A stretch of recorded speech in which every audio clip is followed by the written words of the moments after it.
¿Qué tal? Hoy nos vamos a meter en una historia fascinante de los primerísimos días del cristianismo. Uno a veces piensa que los textos sagrados son como rocas, ¿no? Inamovibles.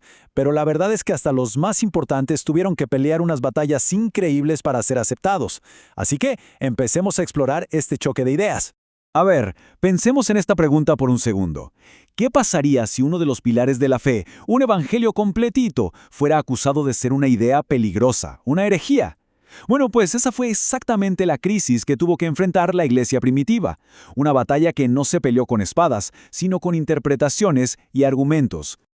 Todo el lío comenzó con dos de los textos más complejos y discutidos del Nuevo Testamento, el Evangelio de Juan y el Apocalipsis. Allá por el siglo II, estos dos escritos terminaron justo en medio de una controversia que de verdad amenazaba con romper a la comunidad cristiana. Los que iniciaron todo este debate fueron un grupo conocido como los Alogi. Y ojo con el nombre, que significa algo así como los sin logos o los sin razón. Su argumento fue directo y, demoledor. Básicamente dijeron, oigan, el Evangelio de Juan, con todo este lenguaje tan profundo sobre el verbo, el logos, no es auténtico, no lo escribió un apóstol y hay que rechazarlo. Así de simple. Pero, ¿cómo intentaron demostrarlo? Aquí es donde la historia se pone súper interesante. No se pusieron a hacer análisis complicados del texto. No. Usaron una táctica mucho más astuta, y hay que decirlo, mucho más peligrosa. La culpa por asociación. Miren, la estrategia de los Alogi fue brillante en su malicia. Le atribuyeron el Evangelio de Juan a un hereje muy conocido de la época, un tipo llamado Cerinto. Y como se ve aquí, las ideas de Cerinto eran el polo opuesto a las del Evangelio. Por ejemplo, Cerinto decía que Jesús nació de forma natural, de José y María. ¿Y Juan? Juan dice que el Logos eterno se hizo carne. Cerinto enseñaba que el Cristo fue un espíritu que como que se le pegó a Jesús un rato, mientras que Juan afirma de frente, en el principio era el Verbo, y el Verbo era Dios. O sea, una contradicción total. Entonces, aquí está el punto clave. Fue una jugada maestra para desprestigiarlo. Al conectar el texto más espiritual de todos con el hereje más materialista, más carnal que encontraron, crearon una asociación tóxica. Daba igual si teológicamente no tenía ningún sentido. La simple conexión ya era suficiente para sembrar la duda y presionar a la iglesia para que, ¡zas!, lo censurara. Pero bueno, como siempre, a cada ataque le sigue una defensa. Y el defensor en esta historia fue un teólogo brillante llamado Hipólito de Roma. Él no solo salió a defender el Evangelio de Juan, sino que también se enfrentó a las objeciones que los Alogi tenían contra el Apocalipsis, que también decían que lo había escrito Cerinto. Vamos a ver sus argumentos, porque aquí se pone buena la cosa. La primera objeción de los Alogi, que la presentó un tal Gallo, era súper literal. Decían, a ver, el Apocalipsis dice que el mar se convierte en sangre. Eso es físicamente imposible. La respuesta de Hipólito fue simple pero elegante. No se puso a discutir de física. En lugar de eso, señaló un precedente histórico y sagrado, las plagas de Egipto en el libro del Éxodo.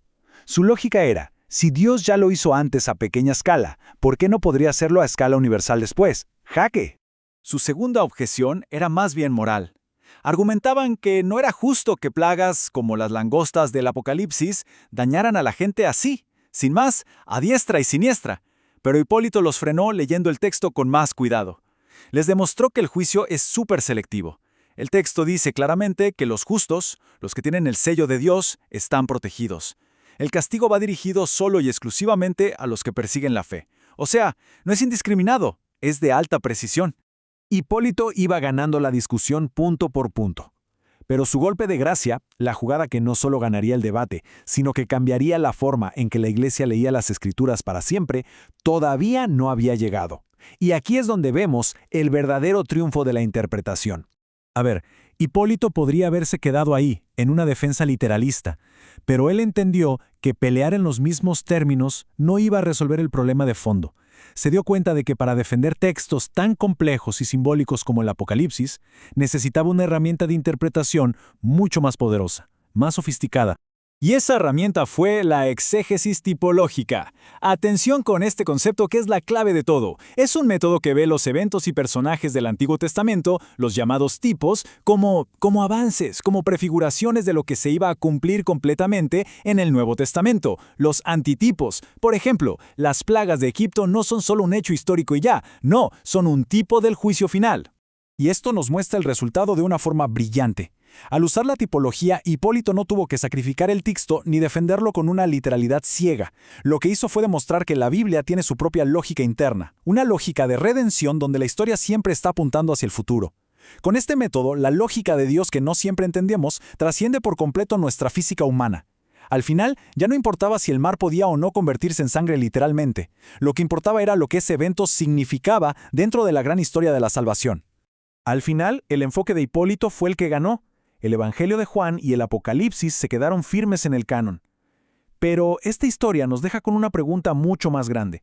Nos muestra que la forma en que decidimos interpretar un texto, una ley o hasta un evento no solo cambia su significado, puede cambiar el rumbo de la historia. Así que la pregunta final es, ¿de qué maneras la interpretación está moldeando nuestra propia realidad hoy?